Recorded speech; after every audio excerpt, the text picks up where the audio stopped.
알고 오셨다시피 방정식의 생기인데요.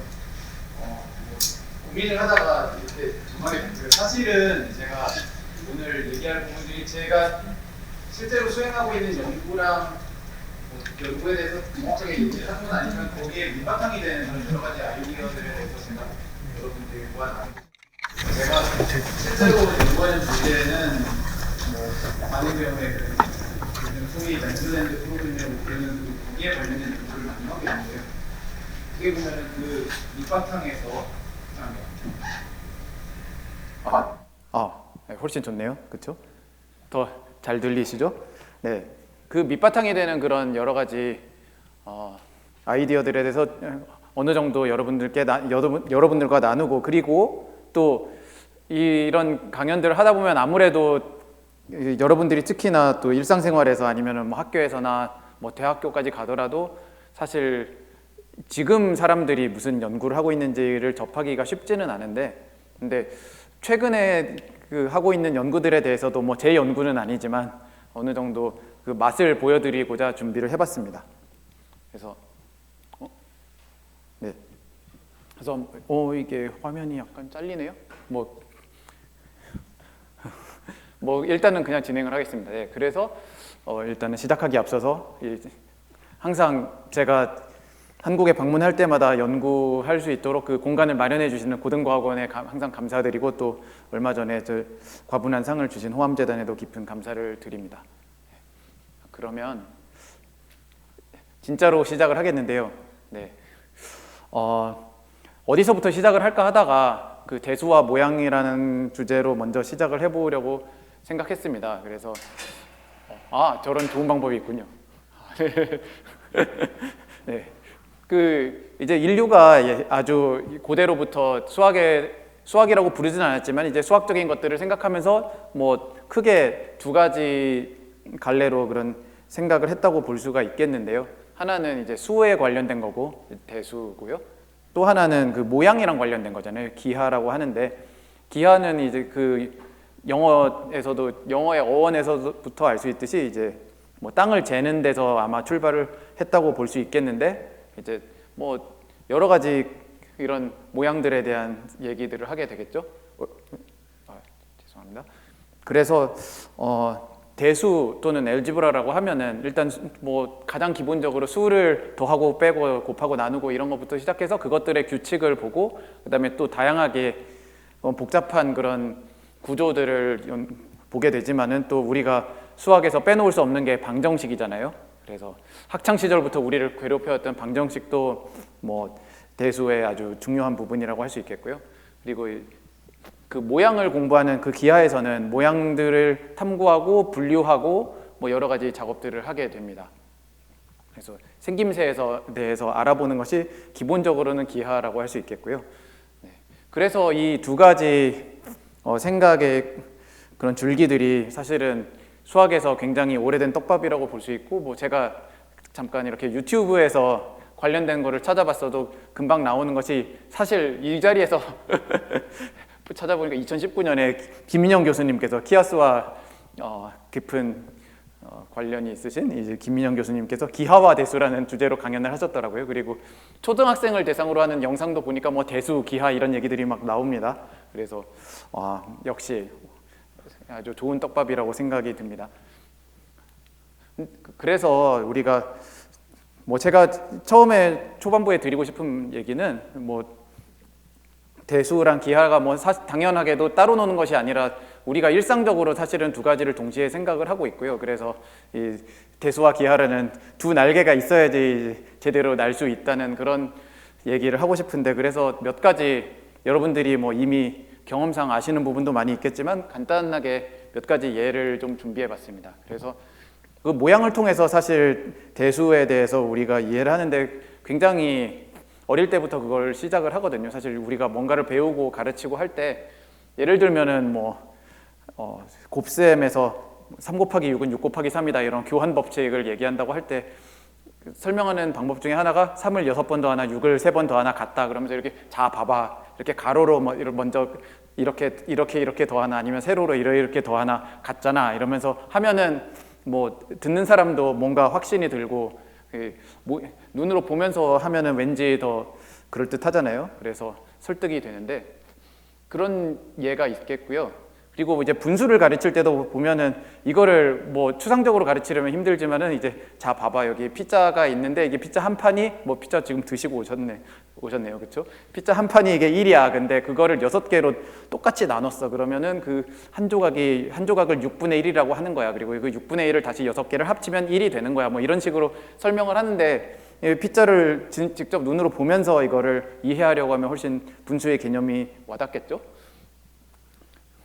그리고 이제 좀 더 어려운 예로는 뭐 2 곱하기 2 행렬들을 이해를 하려고 하는데 행렬이야 뭐 사실 뭐 숫자들 그냥 4개 이렇게 모아놓은 거고 그거를 곱셈은 이런 공식에 따라서 하고 뭐 덧셈 뺄셈 이렇게 하고 하면 돼. 그렇게 그냥 규칙을 가르쳐서 할 수도 있지만 그거를 또 모양을 통해서 이해를 할 수 있잖아요.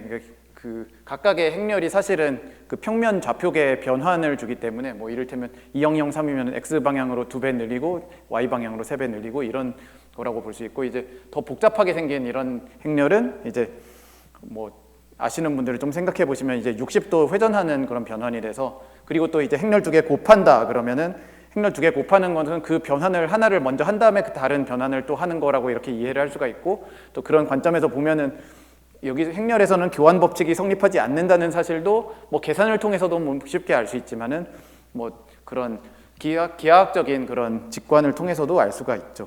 그래서 여러 가지로 이 두 가지 관점을 동시에 갖고 있는 것이 많은 것들을 이해하는 데 도움이 되겠죠. 그리고 또 대수를 통해서 모양에 대해서 더 깊은 이해를 할 수가 있는데 뭐 한 가지 예는 이제 평면 그래프들을 뭐 아주 예전에 수학책에서 보신 적이 있겠지만은 이제 평면 그래프를 보면 이제 연결된 것들을 보기로 하고요. 여기서 이제 점을 찍고 그 사이에 선분을 열심히 이었는데 그 평면 그래프에서 이제 V랑 E랑 F를 V는 이제 vertex고 이제 E는 edge고 이제 F는 face니까 이제 점 선분 면의 개수라고 해서 그거를 V에서 E를 빼고 F를 더하면 항상 1이 된다 이런 법칙이 있는데요. 이거는 뭐 처음에 보면은 상당히 신기할 수도 있는데 뭐 증명은 점의 개수에 대해서 수학적 귀납법으로 하면은 어렵지 않게 증명을 할 수가 있고요. 근데 이제 이런 법칙이 왜 훌륭한가 하면은 그 세상의 그래프들은 엄청나게 많이 있는데 그것들을 관통하는 모든 그래프에 대해서 아주 한 가지 중요한 성질을 말해주는 그런 공식을 대수의 언어를 통해서 이렇게 아름답게 표현을 할 수 있다는 것이 저는 아주 대수를 통해서 모양에 대한 이해가 깊어진다고 그렇게 생각을 합니다. 그리고 뭐 또 다른 예로는 이거는 뭐 또 너무 잘 알려진 예지만은 직각삼각형이 있을 때마다 세상에 직각삼각형은 많지만 그 모든 직각삼각형들이 하나의 그런 공통된 법칙을 만족한다는 그 피타고라스의 정리를 우리가 다 알고 있잖아요. 빗변의 제곱은 다른 두 변의 제곱의 합이다. 이런 것도 제 관점에서 보면은 이제 모양을 이해하기 위해서 그런 대수의 언어로 그것을 그 아주 통찰력 깊은 그런 언어로 표현을 했다고 할 수 있겠고요. 그래서 이렇게 대수와 모양이 서로 공존하면서 서로 이해를 깊게 해준다고 생각합니다. 그리고 뭐 또 다른 방법은 이제 대수에서 말씀드렸듯이 이제 방정식이 중요한데 뭐 방정식을 몇 개를 써봤는데요. 처음 2개는 사실은 뭐 x의 다항식의 그래프고 뭐 2차 함수의 그래프 이런 거는 학교에서 보셨잖아요, 그렇죠? 포물선의 그래프에서 맨 왼쪽에 이런 것들이 있고 3차 함수의 그래프도 있고 그 다음에 이거는 이제 쌍곡선 x 곱하기 y는 1이 되는 그거의 해집합을 그리면 쌍곡선이 되고 이거는 이제 3차원 공간에서 또 이런 식을 쓴 다음에 그거의 그래프를 그려보면 이때는 곡면이 되겠죠. 원뿔 2개가 붙어있는 그런 곡면이 되고 이런 식으로 방정식이 있을 때 그거의 해집합을 생각하면 그 해집합이 어떤 모양을 띠고요. 그 모양을 공부하는 것이 사실은 수학에서는 대수기하라고 부르는 분야입니다. 그래서 뭐 이름에서 알 수 있듯이 대수와 기하를 동시에 사용한다고 볼 수 있겠죠. 그래서 이런 또 예들이 있고요. 또 모양을 이해하기 위해서 대수를 사용하는 방법으로 또 한 가지는 그 모양을 이해하는데 기하학에서 굉장히 중요한 문제 중에 하나가 여러 가지 다양한 모양들을 분류하는 거거든요.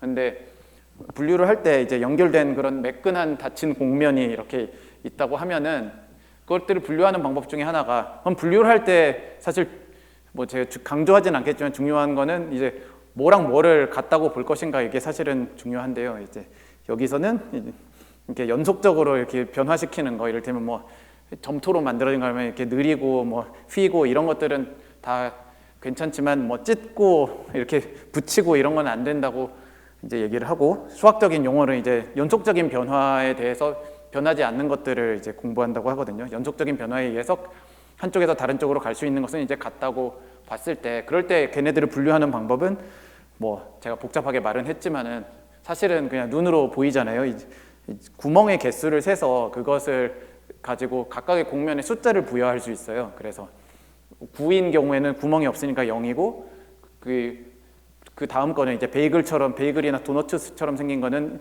구멍이 하나 있으니까 1이고 2이고 3이고 이런 식으로 숫자를 줄 수 있는데, 이 숫자가 그 연속적인 변화에 의해서 변하지 않기 때문에, 구멍의 개수가 변하지 않아서 이걸 불변량이라고 부르고요. 그것을 이제 곡면을 생각하는 데는 굉장히 중요한 뭐 불변량이라고 우리가 부릅니다. 그래서 사실은 여기서 이런 생각들을 발전시켜서 수학에는 대수 위상이라는 분야가 또 있는데요. 그거는 이제 각각의 모양에 이렇게 단순하게 숫자 하나일 수도 있고 숫자가 여러 개일 수도 있고, 또는 그거보다 더 복잡한 대수적인 구조, 이를테면은 대학교 가서 선형대 수학을 배우게 되면 만나게 되는 벡터 공간이라든지 이런 것들, 대수적인 구조들을 대응시키고 그것을 통해서 모양에 대한 공부를 하는 것이 대수 위상이라는 분야라고 할 수 있습니다. 그래서 이런 아이디어들이 수학 곳곳에 퍼져 있습니다. 그러면 이제 그 대수와 기하가 여러모로 조화롭게 공존하는 것들을 보여드렸으니까 제 본론으로 들어가고 싶은데요. 이제 그 강연 제목에서도 봤듯이 방정식이 오늘 강연의 주제입니다. 근데 그 아무 방정식이 아니라 뭐 세상에는 뭐 여러 가지 방정식들이 있고요. 뭐 이를테면 미분 방정식 이런 것도 있는데, 그게 아니라 여기서는 디오판투스 방정식이라는 거에 대해서, 또는 그거의 그 현대적인 그런 버전에 대해서 살펴보려고 해요. 그래서 디오판투스가 뭐냐 하면, 디오판투스는 사람이고요. 예, 고대 로마의 이집트 지방에 살던 사람이고, 이 사람이 이제 책을 써서 방정식에 관한 책을 쓰고 그것에 영향을 받아서 또 이슬람으로 그게 넘어가서 이슬람에서 거기 나름대로의 그 또 책을 쓰고 그것이 보급이 되고 해서 뭐 이제 알저브라라는 이런 것이 있고, 이게 여기서부터 그 영어 대수의 여원인 엘지브라가 뭐 나왔다고 하는데요. 이제 그만큼 이제 굉장히 방정식의 그 뿌리를 찾아가면, 대수학의 뿌리를 찾아가면 이 디오판투스가 있다고 볼 수도 있는데, 그러면은 그 디오판투스 방정식이라는 게 도대체 뭔가 하면요, 이제 약간 재해석을 해서 이렇게 말씀을 드리면은, 임의의 방정식이 주어졌을 때 사실은 뭐 방정식이 변수가 여러 개일 수도 있고 방정식이 하나가 아니라 연립 방정식이어도 되고 뭐 그렇긴 한데요. 어쨌든 주어진 방정식이 있을 때 그거의 정수해 또는 유리수해를 구하는 것이 뭐 디오판투스 방정식이라고 할 수 있습니다. 여기서 중요한 거는 이제 방정식에서 뭐 아무해를 찾는 게 아니라 정수해나 유리수해를 찾는다는 사실이 중요합니다. 또 이것 때문에 문제가 더 재밌어지기도 하고, 그것 때문에 정수론의 문제가 되기도 합니다. 그래서 뭐 이제 방정식의 예들은 몇 가지 보여드릴 건데요. 일단은 그럼 이런 문제가 있을 때, 어떤 무엇의 방정식의 해를 구하라는 문제가 있을 때, 수학자들은 뭐 이 방정식이 사실은 굉장히 간단하거나 아니면은 답을 뭐 몇 분 안에 풀 수 있도록, 답을 얻을 수 있도록 그렇게 우리가 예측하는 그런 문제들도 있잖아요. 학교 수학에서 배우는 문제들은 대체로 뭐 하는 방법만 알면은 뭐 몇 분 아니면은 뭐 어쨌든 길어도 뭐 몇 시간 안에는 다 풀 수 있는 그런 방정식 문제들이 나오지만, 그리고 이제 보통은 모든 해를 구하는 게 문제잖아요. 근데 수학자들이 일상적으로 만나는 그런 방정식들은 굉장히 어렵고 복잡하기 때문에 처음부터 그걸 다 구하는 거는 쉽지 않고요. 그래서 그 단계를 밟아서 보통 생각을 합니다. 예를 들면은 뭐 해가 있는지 없는지부터 알고 싶어 하고요. 그리고 그거를 어떻게 판별할 수 있는지, 뭐 물론 그 실수해인 경우에 여러분들이 뭐 2차 방정식을 학교에서 배울 때 그런 걸 배우긴 했습니다. 뭐 판별식이란 게 있어서 뭐 가물가물하시겠지만 뭐 b의 제곱 빼기 뭐 4ac를 해서 그게 뭐 0보다 작으면 해가 없고 뭐 이런 거 있잖아요. 근데 그거는 실수해에 대한 얘기고요. 여기서는 지금 정수해랑 유리수해에 대한 얘기라서 이게 많이 다릅니다. 그리고 해가 있다면은 그게 유한히 많은지 아니면 무한하게 많은지 이런 것도 뭐 한 가지 질문이 되겠고요. 해를 다 찾기 전에 이런 질문부터 해보는 거죠. 그리고 유한하다면은 해의 개수를 세거나 해를 다 찾지 못하더라도 뭐 해의 개수가 대충 어느 정도 될지 아니면 그게 뭐 얼마 이하라야 되는지 이런 것들을 알 수 있겠느냐 이런 것도 할 수 있고, 그다음에 어떻게 하다가 유한하다는 거 알았으면 그럼 해를 다 찾는, 또 뭐 무한하더라도 그 해를 최대한 많이 찾는 그런 알고리즘이 있는지 아니면 어떤 방법이 있는지 그거를 알고 싶고요. 그리고 해가 무한히 많다면은 그 무한히 많은 해들을 표현할 수 있는 어떤 공식이 있는지 뭐 이런 것도 궁금할 테고요.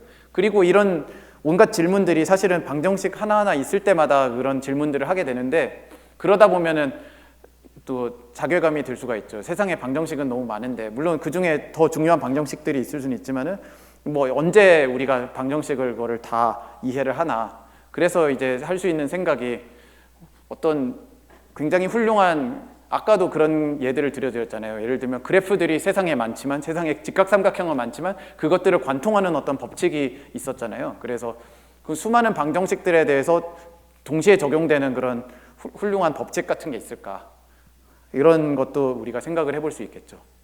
네. 그래서 이제 이거는 뭐 좀 추상적인 얘기고, 이제 구체적으로 우리가 방정식들을 좀 만나보겠습니다. 그래서 제가 너무 어렵지 않은 것들로 엄선을 해봤는데요. 네. 이제 여기서 숫자는 아무렇게나 잡은 거고요. x 곱하기 y는 1, 2, 3, 4, 5, 6, 7 뭐 이렇게 나왔다고 하면은 실수해의 해집합을 그리면은 아까 보셨던 x 곱하기 y는 1이랑 별로 다르지 않아서 쌍곡선이 될 텐데, 여기선 지금 정수해를 구하는 거니까 좀 다른 문제거든요. 그래서 조금 생각해 보시면은 뭐 xy가 음수일 때는 뭐 어차피 양수일 때랑 그 부호만 바꾸면 돼서 양수라고 해도 되는데, 그 양수일 때 이게 무슨 뜻인지 가만히 생각해 보면은 그 두 숫자를 곱해서 저렇게 된다는 거니까 1, 2, 3, 4, 5, 6, 7의 약수를 구하는 문제랑 똑같거든요. x는 약수가 되고 그럼 y는 저 1, 2, 3, 4, 5, 6, 7을 x로 나눈 게 될 거기 때문에 이거는 약수를 구하는 문제고, 근데 그거에 그러면은 좋은 알고리즘이 있냐 하면은 있기는 있는데, 사실 이거를 본질적으로 약수를 구하는 것 또는 소인수 분해를 하는 그런 문제는 뭐 아시다시피 암호에도 그 소인수 분해를 하기가 어렵고 시간이 많이 걸린다는 사실이 암호에 쓰이고 있는 거기 때문에 이거는 효율적으로 하기는 쉽지 않은 문제입니다. 그렇죠? 큰 수가 나왔을 경우에 빨리 하지는 못합니다. 그리고 이제 두 번째 문제는요, 이것도 정수해를 구하는 문제인데, 이거는 해가 있을까요? 없을까요? 네, 없을 것 같죠? 네. 이유는 사실은 이거를 또 실수해를 그리면은 이건 직선이 될 텐데, 이거를 정수해를 구하라고 하면은 직선이 되고 무한히 많죠, 실수해는. 그런데 정수해를 구하라고 하면은 왜 좌변은 7로 나눠지는데 7의 배수인 게 보이시죠? 그런데 우변은 7의 배수가 아니기 때문에 그렇게 될 수가 없습니다. 그래서 해가 없고요. 근데 이거를 숫자를 살짝만 바꿔볼게요. 그래서 7x 빼기 13y는 1이다 하면은 이거는 해가 있을까요? 뭐 좀 이렇게 암산을 해보시면은, 이제 제가 대학교 때도 경상도 사투리를 쓰시던 교수님 한 분이 이제 유명한 말씀을 하셨는데, 이제 여 보면 될 거 아이가, 그렇게 말씀을 하셨는데, 넣어 보시면은 실제로 이제 몇 개 넣어 보다 보면은 x는 2이고 뭐 y는 1이다 이런 걸 넣으면은 되죠. 그래서 일단은 해가 있고요. 거기서 조금 더 이제 생각을 발전시켜 나가면은 x가 13만큼 커질 때 y가 7만큼 커지면은 서로 상수해서 없어지거든요. 그래서 그렇게 x를 13 더할 때마다 y를 7씩 더해도 해가 됩니다. 그래서 이거를 계속 생각해 보시면은 그것들은 해가 되고 더 이상은 해가 없다는 걸 알 수 있어서 일반 해를 이런 식으로 쓸 수가 있습니다. 자, 그러면 다음 문제를 볼 텐데요. 두 제곱수의 합이 2023이 된다 이런 거는 해가 있을까요?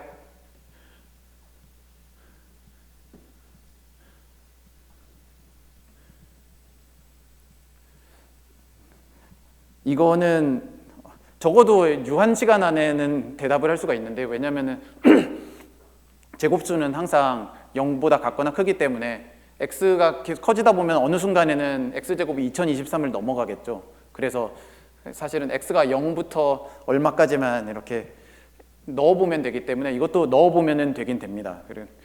그리고 뭐 또 한 가지 다른 방법은, 이를테면 경시대회 같은 거를 하셨던 분들은 이런 유형의 문제를 또 초기에 만나게 되는데, 예를 들어서 4로 나눈 나머지를 생각을 하면은 2023은 4로 나눈 나머지가 3이고, 그리고 그런데 제곱수는 4로 나눈 나머지가 항상 0 또는 1이기 때문에 두 제곱수를 더해서 4로 나눈 나머지가 3이 될 수가 없거든요. 그래서 그런 식으로 생각해도 해가 없는 거는 알 수가 있습니다. 그러니까 다 넣어보든지 아니면은 그렇게 뭐 나머지를 생각하든지 그렇게 알 수가 있고요. 그런데 이거를 또 그럼 살짝 숫자를 바꿔서 두 제곱수의 합이 2025가 되는 거를 하면은 이거는 해가 있을까요? 2025, 올해의 숫자, 뭔가 올해의 숫자의 성질을 알고 계신가요? 2025는 제곱수입니다. 45의 제곱이 2025가 되거든요. 그래서 예를 들어서 x가 45고 y가 0이면은 해가 되겠죠. 근데 이제 그거 말고도 이제 해가 많이 있는데, 심심하신 분들은 해를 다 찾아보시기 바랍니다. 네. 근데 여기서 이제 제가 드리고 싶은 얘기 중에 하나는 뭐냐면은, 디오판투스 방정식이 재밌는 이유가, 여기서 방정식 형태가 굉장히 비슷한 것 같지만 숫자를 조금씩 이렇게 바꿨는데 해가 있었다 없었다 그러고 성질이 확 변하기 때문에, 그래서 그 어떤 정수론의 재미를 담고 있다고 볼 수 있는데요. 이것과 관련해서는 또 이제 뒤에서 더 말씀을 나누겠지만, 그렇기 때문에 한편으로는 모든 방정식을 관통하는 그런 법칙을 찾기가 쉽지는 않다는 거죠. 형태는 비슷한데 해집합이 성질이 상당히 달라지는 그런 경우들이 존재합니다. 그리고 또 하나 이제 디오판투스 방정식을 살펴볼 텐데요. 이것도 아까 보셨던 그런 똑같은 방정식인데, 직각삼각형의 변들이 만족하는 방정식이고요. 근데 그거의 정수해를 살펴보면, 그게 있는지 없는지는 사실 이거 한국 수학에서 이거의 해가 있다는 걸 모르기는 쉽지 않은데요. 왜냐하면 하다 보면은 3, 4, 5 같은 걸 만나게 되거든요. 직각삼각형인데 3, 4, 5 이렇게 된 거예요. 그리고 이제 조금 더 이제 생각을 하다 보면은 5, 12, 13 이런 것도 해가 되죠. 네. 근데 사실은 해가 무한히 많다는 것도 우리가 알고 있고요. 이거는 조금 더 일을 해야 되지만, 그리고 일반에도 쓸 수는 있습니다. 이거는. 근데 뭐 여기다가 적진 않았고요. 그리고 뭐 한 가지 그냥 첨언을 하자면은, 여기서 정수해를 구하는 문제였는데, z의 제곱으로 양변을 나눠 가지고 생각하면은, 뭐 z가 0이 되면은 물론 뭐 xy도 0이 돼야 되죠. 근데 z가 0이 아닌 경우에는 z로 나누면은 이 z분의 x를 대문자 x라고 z분의 y를 대문자 y라고 하면은, 이런 제곱의 합이 1이 되는 유리수해를 구하는 것과 같은 문제로도 생각할 수 있습니다. 그러니까 어떤 경우에는 정수해를 구하는 문제가 유리수해를 구하는 문제와 같게 되기도 합니다. 그런데 이제 거기서 이제 생각을 발전시켜 보면은, 거기서 지수를 올리면은 제곱수 대신에 뭐 n제곱수, 이제 n이 3 이상인 경우에는 제곱수보다 뭐 예를 들어서 세제곱수라고 하면은 그게 더 듬성듬성 나오잖아요. 그리고 네제곱수면 더 듬성듬성 나오게 될 거고, 그러니까 그것들이 합이 이런 등식을 만족하는 게 조금씩 더 어려워질 거라고 직관적으로는 생각할 수 있는데, 근데 진짜로 그게 해가 없는지는 사실 확신하기 쉽지 않거든요. 근데 이제 페르마의 마지막 정리는 그게 해가 없다는 거고, 뭐 여러분들도 많이 들어보셨을 법한 문제고요. 알려졌다시피 350년 넘게 안 풀리다가 이제 비교적 최근에 와일즈가 증명을 했죠. 그렇죠. 근데 여기서 볼 수 있듯이 어떤 종류의 디오판투스 방정식은 엄청나게 어려워서 수많은 사람들이 세월을 허비하고, 그런데 또 놀라운 사실은 이것들이 그렇게, 특히 이 문제가 수학자들의 수많은 흥미를 끌어가지고 많은 수학자들이 이 문제에 도전을 했었죠. 그만큼 재미있는 문제였습니다. 그렇죠? 자, 그러면은 이제 또 다른 종류의 디오판투스 방정식, 사실은 현대 정수론에서 정말로 많이 생각하는 그 디오판투스 방정식을 하나 소개해드리려고 하는데요. 이게 타원 곡선의 방정식이라고 부르는 것입니다. 이거는 현재에도 수많은 사람들이 붙어서 연구를 하고 있는 주제고요. 이제 방정식 형태는 굉장히 간단해요. y제곱은 x의 3차식이 되는 그런 것을 이제 타원 곡선의 방정식이라고 하고, 뭐 좀 더 정확하게는 이제 우변에 x의 3차식이 중근을 갖지 않아야 되는데 어쨌든 뭐 그렇고요. 그리고 a, b는 뭐 적당한 상수 아무거나 괜찮고, 제곱항은 있어도 되고 없어도 되고, 제곱항이 x의 제곱항이 있는 경우에는 그냥 변수 변환을 해서 사실 없앨 수 있어서 좀 더 간편하게 쓰기 위해서 x의 2차항은 없이 썼고요. 그러니까 이런 타원 곡선의 방정식은 무한히 많이 있죠. a, b가 임의의 정수가 될 수가 있기 때문에 무한히 많은데, 이것들의 유리수열을 구하는 것이 정말로 많은 정수론자들이 생각하는 문제입니다. 먼저 이제 근데 명료하게 해야 될 것은 타원 곡선이 타원은 아니고요. 이제 금방 보여드리겠지만 해집합이 타원은 아니고요. 다만 이제 타원과 관련이 있어서 타원 곡선이라고 이름이 붙었는데 그거는 넘어가기로 하고요. 자세한 거는 이제 해집합이 어떻게 생겼는지 살펴보면은 이 좌변에 이거 밑에 방정식이 잘 보이진 않으시겠지만 y제곱은 x세제곱 빼기 x인 경우에 이제 왼쪽에 있는 게 실수의 해집합이고요. 그리고 그 다음에는 x세제곱 빼기 x 더하기 1인 경우에 약간 다르게 생겼고, 이것들은 이제 실수의 해집합이 이런 곡선이 되고요. 그런데 복소수에서의 해집합을 생각할 수도 있어요. 그렇죠? 이거 뭐 복소수 위에서 이런 걸 생각하지 말라는 법은 없죠.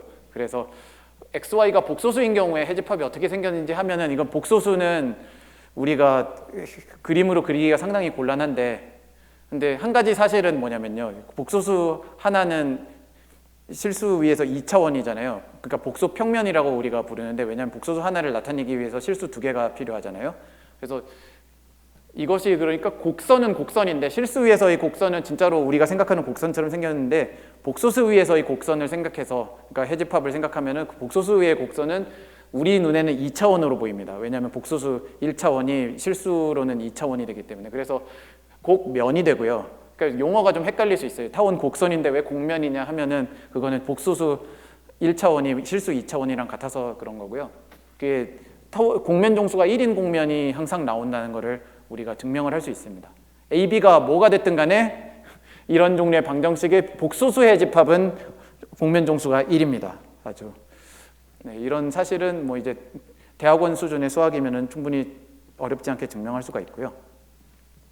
그리고 이거의 유리수혜가 어떻게 되는지가 이제 말씀드렸듯이 중요한 질문인데, 일단 말씀드릴 수 있는 거는 뭐 케이스 바이 케이스라서 A가 그 실제 방정식이 어떻게 생겼냐에 따라서 없을 수도 있고 유한할 수도 있고 무한할 수도 있습니다. 이제 여기서 없다고 하면은 이제 정수론을 하시는 분들이 이거 뭐야 그럴 수도 있는데, 지금 전문가들은 보통 이 프로젝티브 커브를 생각하는데 여기서는 지금 아파인 커브를 생각하고 있기 때문에 뭐 발생하는 문제고요.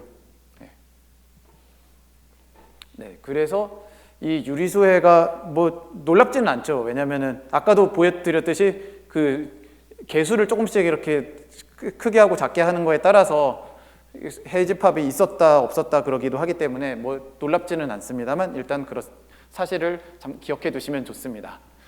자, 그래서 이 유리수혜를 구하고 싶은데, 네, 뭐 반복해서 말씀드리듯이 아주 수많은 사람들이 생각하고 있는 문제고요. 그러니까 이거 하나만 기억해 가셔도 사실은 뭐 뭔가를 건지셨다고 하실 수 있습니다.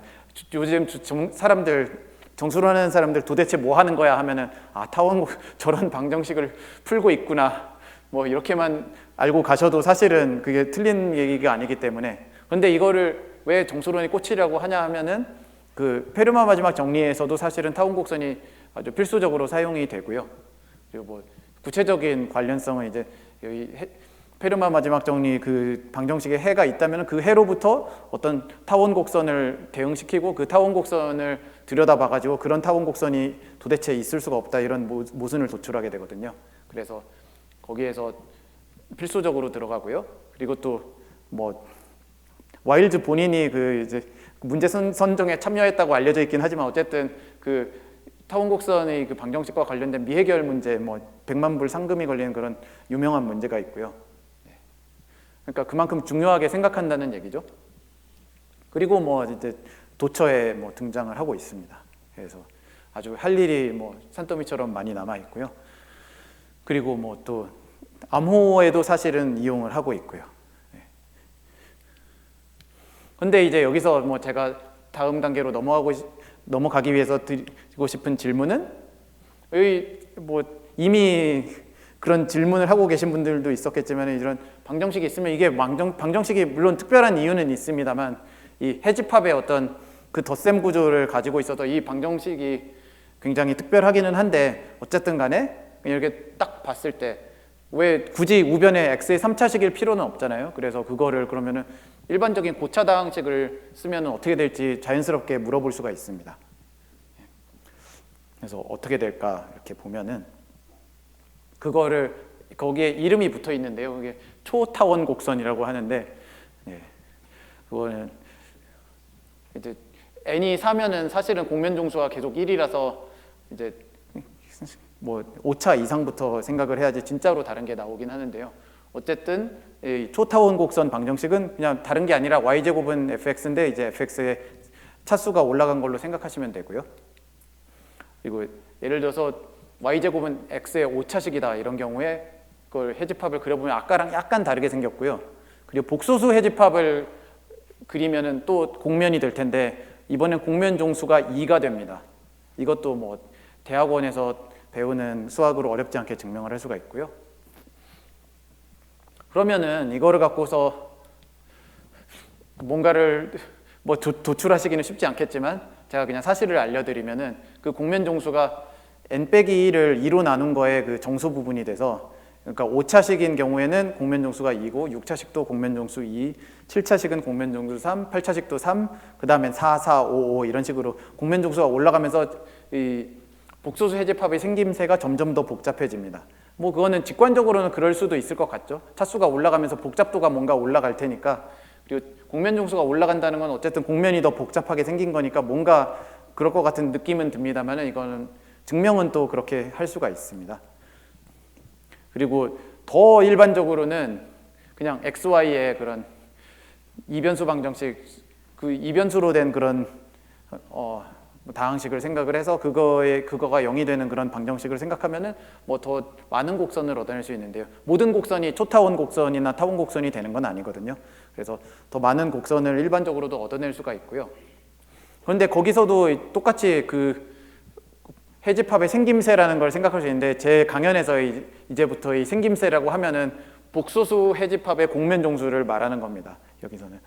그래서 뭐 상당히 단순하죠. 단순한 불변량인데요. 왜냐하면 아까 말씀드렸듯이 그 디오판투스 방정식이라는 게 계수에 지대한 영향을 받는데, 해집합이 어떻게 생겼는지. 그런데 여기서는 그 개수에 별로 상관이 없죠. 차수랑만 상관이 있고, 개수가 뭐 어떻게 되는지 상관없이 곡면 종수가 딱 정해지잖아요. 그러니까 이건 훨씬 이해하기 쉬운 양이거든요. 네, 그거를 그런 관점으로 이해를 해주시면 좋겠습니다. 자, 그러면은 또 이제 모델의 추측에 대해서 이제 말씀을 드리고 싶은데요. 뭐 영어로 오해를 피하기 위해서 영어로 썼는데, 이런 모델이 아니라 모델입니다. 모델. 네. 그래서 이 왼쪽에 사진에 있으신 분이고요. 그리고 이제 오른쪽에 있는 분은 이제 곧 말씀드리게 될 텐데, 네. 자, 지금까지 말씀드린 거를 좀 정리를 하면은, 이제 곡면 종수가 0인 거랑 1인 경우에는, 그러니까 0인 경우는 사실 굉장히 초반에 보여드렸던 그 피타고라스 방정식 같은 게 해당이 되는데, 거기서는 이제 해가 무한했고, 어떤 종류의 방정식은 해가 없습니다. 예를 들어서 y제곱 더하기 x제곱 더하기 y제곱은 마이너스 1이다 그러면은 당연히 정수해나 유리수해가 없겠죠. 음수가 될 수가 없으니까. 그리고 이제 곡면 종수가 1인 경우에는 타원 곡선인데, 그 경우에는 이제 없을 수도 있고 유한할 수도 있고 무한할 수도 있고 뭐 멋대로이고요. 어떻게 보면 그렇기 때문에 그 경우가 재미있고요. 그리고 곡면 종수가 2 이상인 경우에는, 예를 들면은 뭐 아까 보여드렸던 초타원 곡선 방정식이 해당이 되는데, 그 경우에 이제 유리수 해집합이 어떻게 생겼을까, 이게 그 추측의 대상입니다. 무슨 일이 벌어질 것인가. 예. 거기에 대한 모델의 추측은 벌써 100년 전에 이런 놀라운 추측을 했는데요. 이제 공면 종수가 2 이상인 경우에는 무조건 해가 유한개밖에 없다, 이런 추측을 했습니다. 사실 굉장히 대범하고 놀라운 추측인데요. 네. 왜냐면은 말씀드렸듯이 생김새라는 거는 사실 그 초타원 곡선에 대해서 생각해보면 차수에만 의존하고 개수에 전혀 의존을 하지가 않거든요. 그러니까 뭐 어떻게 보면은 좀 방정식에 대한 정보를 굉장히 담고 있지 않은 것인데, 생김새라는 것은. 근데 이제 유한계만 갖고 있다는 건 굉장히 강력한 성질이거든요. 그래서 굉장히 놀라운 추측입니다. 그래서 말씀드린 것처럼 이제 이 추측이 맞다면은 모든 초타원 곡선은 유한계의 유리수해만 가져야 됩니다. 그러니까 놀라운 거죠. 여러 가지 수많은 그 방정식들을 한 방에 보내버릴 수 있는 그런 놀라운 추측인데요. 물론 이제 말씀드렸다시피 해가 유한계인 거를 알았다고 해도 그 다음에 따라오는 질문들이 있고 거기에는 답을 해야 되지만, 이것만 해도 그 수많은 방정식에 대해서 한 방에 뭔가를 놀라운 법칙을 얘기해 주는 거기 때문에 참 믿기 어려운데, 근데 펠팅스가 그것을 증명했기 때문에 우리는 믿고 있습니다. 그래서 이 공로로 필즈 메달을 받았고요. 실제로 그렇다. 그게 이제 펠팅스가 한 업적입니다. 그래서 뭐 당연히 그 증명을 제가 소개해 드릴 수는 없고요. 다만 이제 거기에 대해서 몇 가지 첨언을 하자면은, 이제 그러고 나서 여러 가지 수학에서의 중요한 증명들은 하고 나서 또 다른 방법으로 증명되고 또 증명되는 경우들이 드물지 않은데요. 이 경우에도 서로 두 가지 적어도 다른 증명을 보이타라는 분과 또 로렌스랑 벤카테시가 공동 연구를 통해서 또 얻어냈습니다. 그리고 또 뭐 다른 종류의 그 다른 증명들은 또 다른 종류의 이점을 가지고 있고요. 그리고 또 말씀드릴 수 있는 거는, 이제 거기서 끝이 아니라 말씀드렸듯이 유한계인 걸 알았으면 거기에 여러 가지 후속 연구가 가능하거든요. 그래서 해의 개수가 얼마 이하인 거를 보인다든지, 아니면은 해를 다 찾기 위해서 노력을 한다든지, 그래서 또 아까 잠깐 언급했던 이 키워스와 인연이 깊은 김민영 교수님 같은 경우에 이제 샤보티킴 메소드라는 거를 이제 개발을 해서 그 해를 다 찾는 그런 방법들을 제안을 하셨거든요. 그래서 이제 지금도 뭐 활발하게 하고 있고요. 그것을 잠깐 맛을 보여드리기 위해서 이렇게 화면에 띄워드리면은, 이제 2019년에 그 에널즈 오브 매스라고 수학의 이제 최고 학술지 중에 하나에 실린 논문인데, 제목에서 보시다시피 그 샤보티킴 메소드를 어떤 특정한 그 곡선에 대해서 그거를 해가지고 모든 유리수해를 다 찾아낸 거거든요.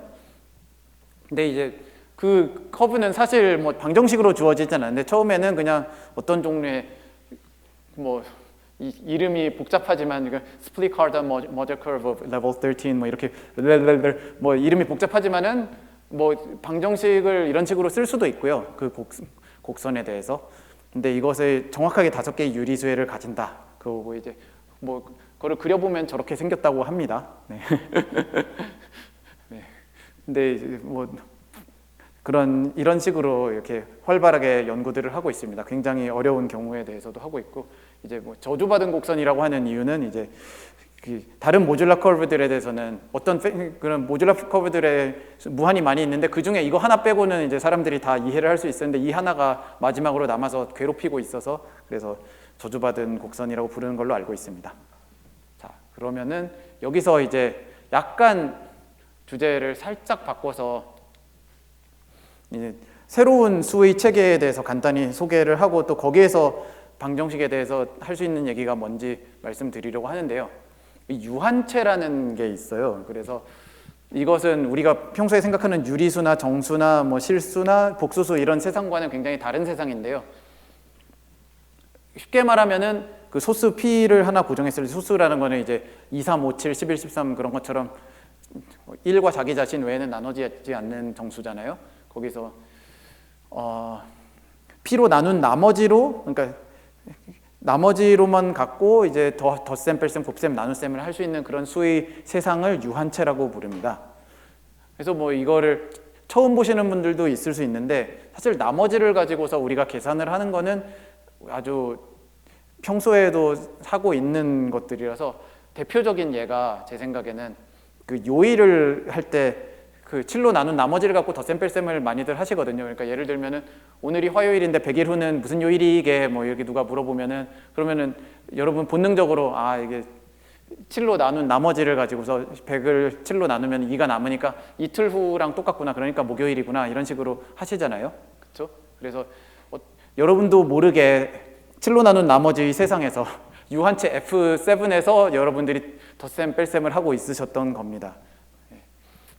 뭐 이를테면 50일 전이라고 해도 똑같이 할 수 있죠. 뭐 그거는 이제 50을 7로 나누면 또 1이니까 하루 전이랑 똑같죠.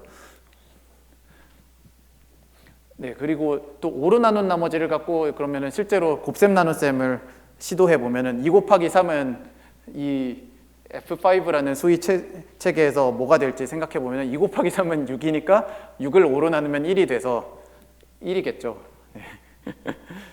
그리고 이제 4를 3으로 나눌 수도 있는데 뭐 이건 뭐 두 가지 방법이 있는데 3으로 나누는 것이 2를 곱하는 거랑 똑같다는 거를 이제 그걸 뭐 생각하실 수도 있고 아니면은 그냥 뭐 넣어 보고서 뭐 해도 됩니다. 뭐 예를 들어서 이 경우에는 답이 3이 되는데 거꾸로 3 곱하기 3이 4가 되는지 살펴보면 되는데 3 곱하기 3은 9니까 4랑 5로 나눈 나머지가 같잖아요. 그래서 4 나누기 3은 3이 되고 이런 식으로 계산을 할 수가 있고요. 사칙 연산을 그래서 다 할 수가 있고요. 0으로만 나누지 않으면 됩니다. 그런데 그거는 뭐 유리수나 실수나 이런 거 다룰 때도 마찬가지죠.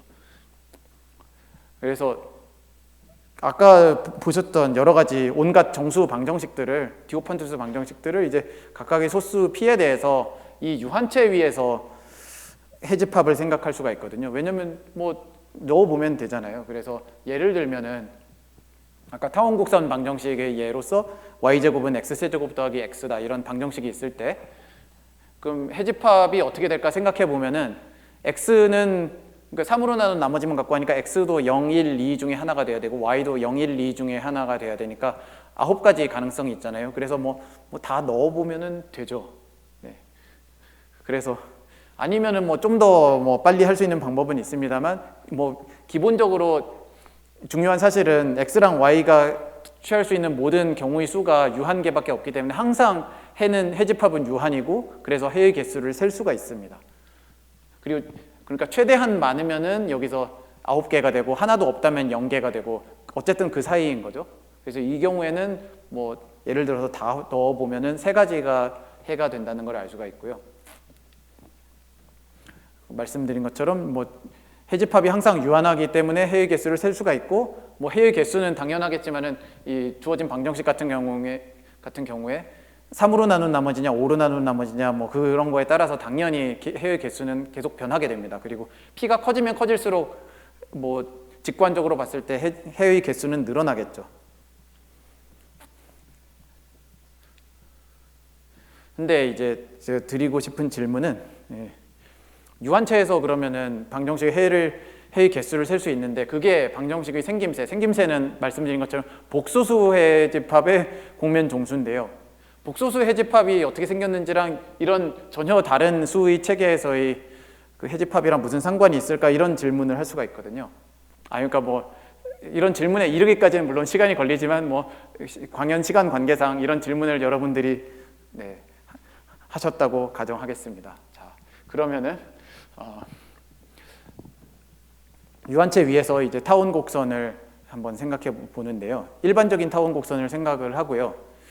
또 한 가지 이제 질문할 수 있는 거는 이제 뭐 물론 뭐 더 일반적인 경우에도 생각할 수 있지만 타원 곡선의 경우에 이미 이것이 굉장히 흥미롭기 때문에 타원 곡선에 대해서 생각을 하면은 이번에는 조금 달라진 거예요. 그러니까 유한체 위에서의 그 해의 개수랑 아까는 복소수 해집합의 공면 종수랑 관계 있는가를 물어봤는데 이번에는 복소수 해집합이 아니라 유리수 해집합이랑 또 관련이 있을까? 뭐 이런 질문도 할 수 있거든요. 왜냐면은 방정식 하나가 있을 때 그거를 그 유한체라는 그런 나머지로 나눈 소수로 나눈 나머지의 세상에서도 방정식 해집합을 생각할 수 있고 유리수에도 생각할 수 있고 복소수에도 생각할 수 있고 뭐 서로 다른 세 가지가 서로 다른 세상이거든요. 하지만 그 사이에 뭔가 연관이 있을까 하는 게 이 질문이 되겠습니다. 자, 이것이 사실 그 아까 잠깐 언급했던 그 상금이 걸린 벌치 앤 스위누튼 다이어 추측에 담긴 철학이에요, 사실.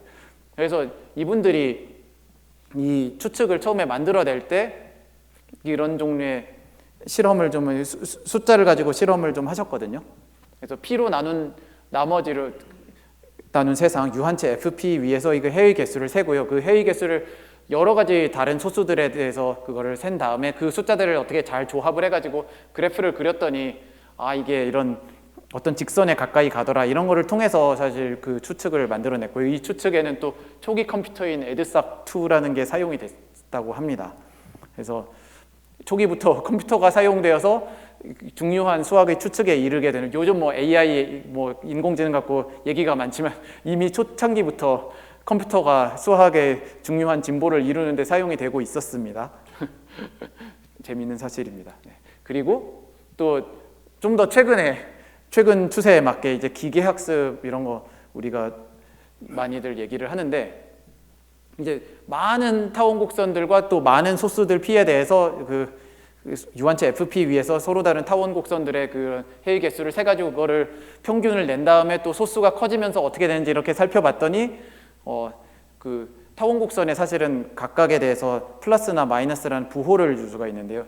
플러스인 타원 곡선이랑 마이너스인 타원 곡선 사이에 굉장히 다른 그런 패턴을 가지는 거를 발견을 해서 이게 새들이 새 무리가 때를 지어 다니는 것과 같다 해서 이제 머머레이션이라고 이거를 불렀고 우리 키아스 스칼라로 계신 이교환 교수님을 포함해서 이제 그런 4명의 저자가 이 발견한 거를 수학자들과 공유를 했고 그래서 추측이 만들어지고 그것이 이 경우에는 왜 그런지 그거를 엄밀한 수학적 증명을 통해서 그걸 설명하는 것까지 최근에 됐고요. 그래서 이것도 또 기계학습을 통해서 수학의 발전을 이룬 그런 예라고 볼 수 있겠고요. 거기에 공통적으로 들어가 있는 게 이 위에 있는 그런 질문입니다. 그래서 유한체를 생각하는 게 이것만 봐도 상당히 도움이 되는구나 이런 거를 어떻게 보면은 그 연관성이 논리적으로 직접적이진 않지만 그래도 그런 것들을 우리가 느낄 수가 있습니다. 그리고 이제 마지막으로 제가 말씀드리고 싶은 부분이 이제 유한체 위에서 그 해집합의 크기가 얼마나 큰가, 유한체 위에서의 해가 얼마나 많이 있는가랑 관련해서 그러니까 이제 방금 전에는 이제 유리수해랑 유한체 위에서의 해랑 무슨 상관이 있는가였고 다시 그 전에 질문으로 돌아가서 복소수 해집합의 곡면 종수랑 뭐 어떤 그 곡선의 방정식에 그 유한체 위에서의 해집합이랑 무슨 상관이 있을까? 이거를 얘기하는 게 베이유의 추측인데요. 그래서 맨 왼쪽에 계신 분이 베이유인데 그 다음에 그로탄딕이고 그 다음에 들리뉴죠. 그래서 뭐 기호를 간단하게 위해서 방정식 자체를 대문자 x라고 부르고요. 그리고 그 XFP를 유한체 위에서의 그 방정식의 해의 개수라고 부르도록 할게요. 이런 그냥 뭐 기호고요. 이거는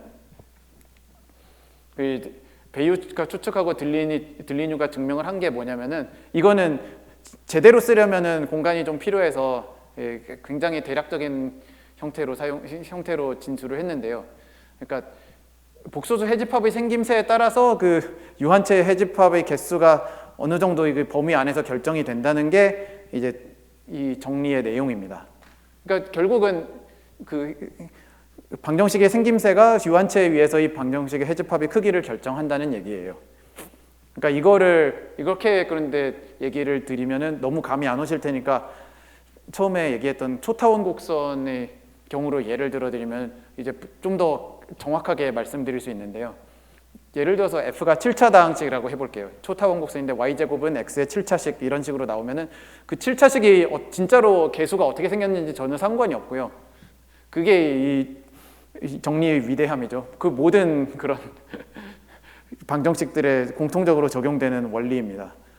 곡면중수가 근데 그때는 3이 된다는 것을 아까 말씀을 드렸고요. 7차식이고 곡면중수가 3이 되는 초타원 곡선이 있다면은 사실 초타원 곡선일 필요가 없고 임의의 곡선이 곡면 종수가 3이기만 하면 이런 게 성립하는데요.